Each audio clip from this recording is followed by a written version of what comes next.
आशा करते हैं कि जो भी वीडियो लेक्चर पब्लिश किया गया है उसे आप सभी लोगों ने देख लिया होगा। और इस समय इस चैनल पर आप देख रहे हैं कि जो यूजीसी नेट के पाठ्यक्रम में, यूपीएचईएससी के पाठ्यक्रम में या मध्य प्रदेश असिस्टेंट प्रोफेसर के पाठ्यक्रम में जो कविताएं लगी हैं, उनमें से जो छोटी छोटी कविताएं हैं वो करा दी जा रही हैं, ताकि जो भी हमारे व्यूवर्स हैं या जो भी हमारे पेड मेंबर्स हैं उन लोगों को मदद मिल सके। थोड़ी थोड़ी चीज़ें बीच बीच में अलग से पढ़ते चलेंगे। बाकी जो पेड बैच चल रहा है कंपटीशन एकेडमी पर, जो हमारा दूसरा चैनल है कंपटीशन एकेडमी, जिस पे कि जो पेड बैच चल रहा है उसमें नए बैच में आदिकाल हो चुका है। आज भक्ति काल का प्रारंभ किया गया है। और यदि आप भी जुड़ना चाहते हैं तो आप भी हमारे इस नंबर पर जुड़कर या फ़ोन करके या व्हाट्सएप करके फ़ीस और सारी जानकारी ले सकते हैं। आज लाइव कक्षा नहीं है तो मैंने सोचा क्यों ना एक 2020 सीरीज प्रारंभ की जाए। 20 प्रश्नों की सीरीज प्रतिदिन प्रारंभ की जाए इस चैनल पे। जैसे भक्ति काल चल रहा है तो भक्ति काल में 20 प्रश्न आपको दे दिया गया। कल भक्ति काल के ही तहत जब हम लोग निर्गुण काव्यधारा की बात करेंगे तो उससे 20 प्रश्न, सगुण काव्यधारा की बात करेंगे तो उसके तहत 20 प्रश्न। तो ये 20 प्रश्नों की सीरीज प्रतिदिन पब्लिश होती रहेगी। तो बहुत सारे हमारे ऐसे अभ्यर्थी हैं कि जो एडमिशन नहीं ले सकते, या अगर कोई समस्या है तो कम से कम इसे देखकर भी वो आगे बढ़ सकते हैं, अपना रिवीजन कर सकते हैं। तो चलिए शुरू करते हैं, देखते हैं इन 20 प्रश्नों को। और अपनी प्रतिक्रिया देना बिल्कुल भी ना भूलें कि इस 20 प्रश्न में आपके कितने प्रश्न सही हुए। प्रश्न संख्या 1 है, गीत गोविंद के लेखक जयदेव किसके शिष्य थे? आपका उत्तर हो जाएगा डी, निम्बार्काचार्य के शिष्य थे। रसिक संप्रदाय को सखी संप्रदाय का जुड़वा भाई किसने कहा है? आपका उत्तर हो जाएगा डी, बच्चन सिंह ने कहा है। प्रश्न संख्या 3 देखें, रामानुजाचार्य के श्री संप्रदाय को लोकप्रिय बनाने वाले रामानंद के पिता का क्या नाम था? भगवान दत्त, महेश दत्त, पुष्प सदन, बलवंत। आपका उत्तर हो जाएगा सी, पुष्प सदन। भाई आज का जो लेक्चर हुआ है उस लेक्चर में मैंने सारी चीज़ें बताई हैं।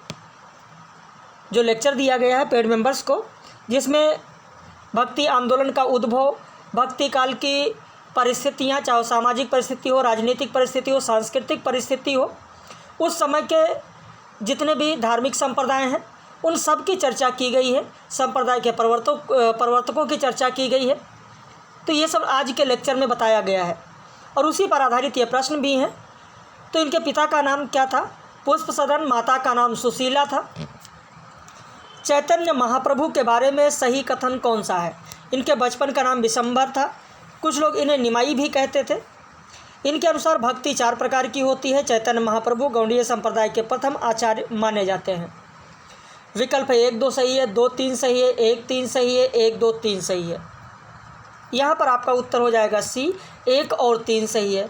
अब आप कहेंगे दूसरा क्यों गलत है? तो दूसरा इसलिए गलत है क्योंकि चैतन्य महाप्रभु के तहत भक्ति 5 प्रकार की होती है। आज मैंने बताया है आप लोगों को 5 में, जैसे इन्होंने बताया शांति भक्ति, दास्य भक्ति, सख्य भक्ति यानी सखा भाव, वात्सल्य, माधुर्य, ये 5 बताया गया है। किसके द्वारा? तो चैतन्य महाप्रभु के द्वारा। निम्न में से किसने अपने को अग्नि का अवतार कहा है? रामानुजाचार्य, मध्वाचार्य, विष्णु स्वामी, वल्लभाचार्य। यहाँ पर आपका उत्तर हो जाएगा डी, वल्लभाचार्य।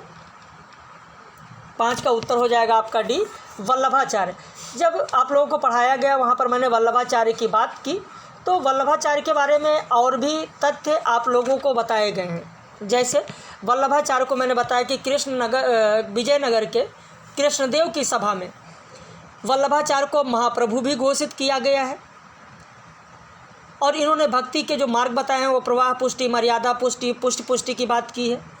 कुछ आलोचकों ने शुद्ध पुष्टि भी बताया है। तो ये सब चर्चा आज के लेक्चर में हुई है। जन्म काल के अनुसार निम्न संप्रदाय प्रवर्तकों का सही क्रम क्या होगा? रामानुजाचार्य, मध्वाचार्य, विष्णु स्वामी, वल्लभाचार्य। विकल्प है 1, 2, 3, 4, 1, 3, 4, 2, 1, 4, 2, 3, 1, 4, 3, 2। तो यहाँ पर आपका उत्तर हो जाएगा 1, 2, 3, 4। चारण काल के तहत किसने दोहा चौपाई में सर्वप्रथम भगवत गीता का अनुवाद किया है? विकल्प है आपके पास पुंड या पुष, दलपत विजय, भुआल, मोहनलाल द्विज। तो यहाँ पर आपका उत्तर हो जाएगा सी, भुआल ने किया है दोहा चौपाई में भगवत गीता का अनुवाद। चारण काल के ग्रंथों के बारे में किसने कहा है कि यदि ये संग्रह किए जाएं तो हिंदुस्तान के इतिहास की अंधेरी कोठरी में कुछ उजाला हो जाए? विकल्प है रामचंद्र शुक्ल, राम कुमार वर्मा, मुंशी देवी प्रसाद, बच्चन सिंह। तो यहाँ पर आपका उत्तर हो जाएगा सी, मुंशी देवी प्रसाद। निम्न में से अणुभाष्य की मान्यता किस वाद के तहत है? विशिष्टा द्वैतवाद, द्वैतवाद, द्वैताद्वैतवाद, शुद्धाद्वैतवाद। तो शुद्धाद्वैतवाद। तो यहाँ पर आपका उत्तर हो जाएगा डी, शुद्धाद्वैतवाद। शुद्धाद्वैतवाद। श्री ग्रंथ साहब में गुरु नानक की कविता के अलावा किन भक्तों की पंक्तियाँ भी हैं? जयदेव, नामदेव, त्रिलोचन। आपका उत्तर हो जाएगा डी, जयदेव की भी कविताएं हैं, नामदेव की भी कविताएं हैं और त्रिलोचन की भी कविताएं मिलेंगी। प्रश्न संख्या 11 देखें। निम्न में से ज्ञानदेव के शिष्य कौन थे? त्रिलोचन, नामदेव, सदन। तो भक्तमाल के अनुसार अगर देखा जाए तो भक्तमाल के अनुसार त्रिलोचन भी ज्ञानदेव के शिष्य थे। नामदेव तो शिष्य थे ही, लेकिन साथ में त्रिलोचन भी थे। सदन ज्ञानदेव के शिष्य नहीं हैं। नाभादास के भक्तमाल के अनुसार रामानंद रामानुजाचार्य की शिष्य परंपरा के किस स्थान पर थे? तो आपका उत्तर हो जाएगा डी, चौथे शिष्य बताए गए हैं। किसके अनुसार? भक्तमाल के अनुसार। नाभादास की जो रचना भक्तमाल है उसी के अनुसार।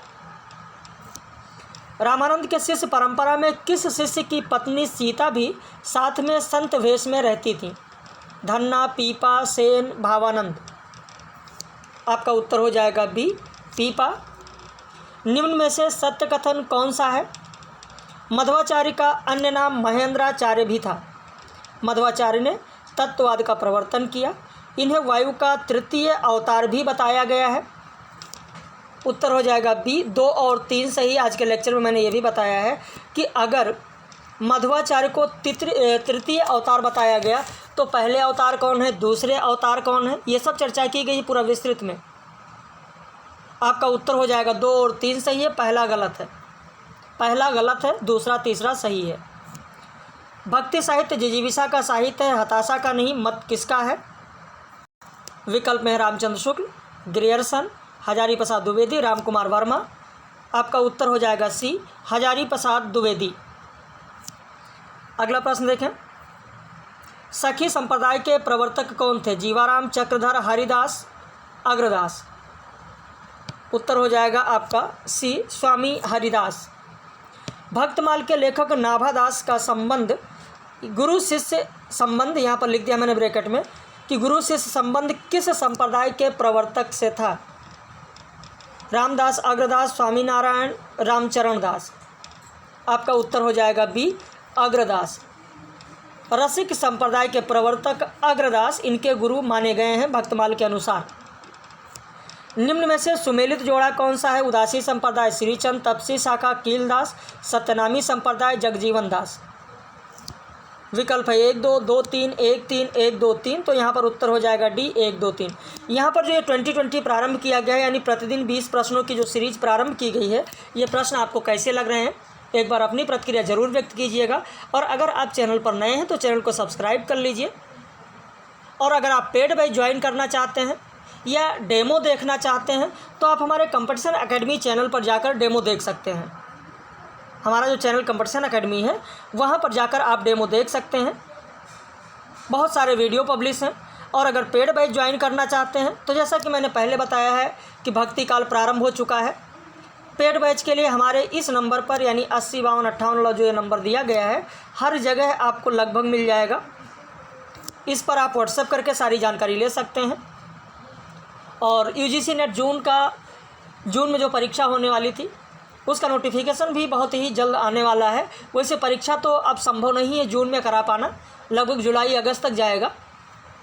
लेकिन अभी से ही अगर आपने ये दृढ़ संकल्प कर लिया है कि इसी बार आपको जेआरएफ क्वालिफाई करना है तो अभी से ही लग जाना है। आप नोटिफिकेशन का इंतज़ार बिल्कुल भी ना करें, क्योंकि परीक्षा तो होगी भाई। अभी नोटिफिकेशन नहीं आ रहा है, मान लो उदाहरण के रूप में अभी 1 महीने ना आए, भाई क्या दिक्कत है, लेकिन परीक्षा तो होगी ही होगी ना। नहीं जून में होगी, जुलाई में होगी, अगस्त में होगी, सितंबर में होगी, लेकिन परीक्षा तो होगी ही। तो इसलिए अगर आपने लक्ष्य बना लिया है तो पूरी ईमानदारी, मेहनत, लगन और निष्ठा के साथ अपने लक्ष्य को प्राप्त करने के लिए पूरी ईमानदारी से अगर आप अभी से ही लग जाते हैं तो कोई भी लक्ष्य ऐसा नहीं है कि जिसे आप हासिल ना कर सकें। लेकिन उसके लिए मेहनत करनी पड़ेगी, उसके लिए चीज़ों को पढ़ना पड़ेगा, उसका अध्ययन करना पड़ेगा। भाई एक छोटी सी चीज़ पाने के लिए कोई अपने जीवन में आप देख लीजिए, उदाहरण के रूप में ले लीजिए, एक छोटी सी चीज़ पाने के लिए भी आपको मेहनत करनी पड़ती है, और यह तो इतना बड़ा लक्ष्य है, तो मेहनत तो करनी पड़ेगी। बस ये है कि अगर आप हमारे साथ जुड़ते हैं तो आपको कोई पुस्तक नहीं पढ़नी है, कोई मैटर इधर उधर का नहीं पढ़ना है, आपको इधर उधर चीज़ें ढूंढनी नहीं है, भागना नहीं है। बस प्रतिदिन 24 घंटे में से 3 से 4 घंटे प्रतिदिन आप हमको दीजिए। हमको देने का मतलब ये कि जो हमारा वीडियो लेक्चर है, जो हमारा PDF है, जो प्रतिदिन टेस्ट सीरीज है, उसको फॉलो करते चलिए, उसको पढ़ते चलिए। 100% मेरी ये गारंटी होगी कि आपको अलग से प्रश्न नहीं मिलेगा, यहीं से मिल जाएगा आपके JRF क्वालिफाई करने भर का, या असिस्टेंट प्रोफेसर में इतने प्रश्न आप कर लेंगे कि इजी वे में आप आगे बढ़ सकते हैं, आपका सिलेक्शन हो सकता है। आप इंटरव्यू में अगर कम भी मार्क्स लाएं तो भी आप आगे जा सकते हैं। प्रश्न संख्या 19 देखें। ब्रह्म प्राप्ति का माध्यम ज्ञान किसके तहत माना गया है? यानी ब्रह्म प्राप्ति का जो माध्यम है वो ज्ञान किसने माना है कि ज्ञान के तहत ब्रह्म की प्राप्ति हो सकती है? अद्वैतवाद में माना गया, विशिष्टाद्वैतवाद में माना गया, द्वैताद्वैतवाद में माना गया या द्वैतवाद में माना गया? तो आपका उत्तर हो जाएगा ए, अद्वैतवाद में माना गया। बाकी सभी में ब्रह्म प्राप्ति का माध्यम भक्ति बताया गया है, बाकी सभी में भक्ति बताया गया है, लेकिन अद्वैतवाद में ज्ञान बताया गया है। निम्न में से किसके तहत जगत का आकार सोने के कुंडल जैसा माना गया है? तो आपका उत्तर हो जाएगा डी, शुद्धाद्वैतवाद के तहत कुंडल के आकार का माना गया है। तो इस 20 प्रश्न में से आपके कितने प्रश्न सही हुए? अपनी प्रतिक्रिया आप लोग ज़रूर व्यक्त कीजिएगा कि इस 20 प्रश्न में आपके कितने सही हुए। अगर आपकी प्रतिक्रिया आती है और आप कहते हैं कि इस 2020 सीरीज़ को आगे बढ़ाया जाए, तो मेरा प्रयास यही होगा कि इस 2020 सीरीज़ को आगे बढ़ाया जाए और प्रतिदिन आपको 20-20 प्रश्नों की सीरीज़ दी जाए। चैनल को सब्सक्राइब कर लीजिए ताकि कल जब हम लोग नागार्जुन की अगली कविता की बात करें, उसका वीडियो पब्लिश करें, तो उसका नोटिफिकेशन आपको मिल सके और धीरे धीरे छोटी छोटी जो कविताएं हैं उन्हें आप पढ़ सकें। और अगर पूरा पेड बैच ज्वाइन करना चाहते हैं तो आप हमारे इस नंबर पर संपर्क कर सकते हैं। तो आज लाइव कक्षा नहीं होगी, हमारे पेड मेंबर्स ध्यान दें, कल लाइव कक्षा होगी। आज भक्ति आंदोलन का उद्भव कराया गया और कल एक लेक्चर आपको मिलेगा निर्गुण काव्यधारा पर, और फिर उसी निर्गुण काव्यधारा का जब लेक्चर आपको मिल जाएगा, निर्गुण काव्यधारा में आपको बता दें ज्ञानाश्रयी शाखा यानी संत मार्गी शाखा की बात कल की जाएगी, और उसी पर कल की कक्षा होगी, लाइव कक्षा रात में 9 बजे।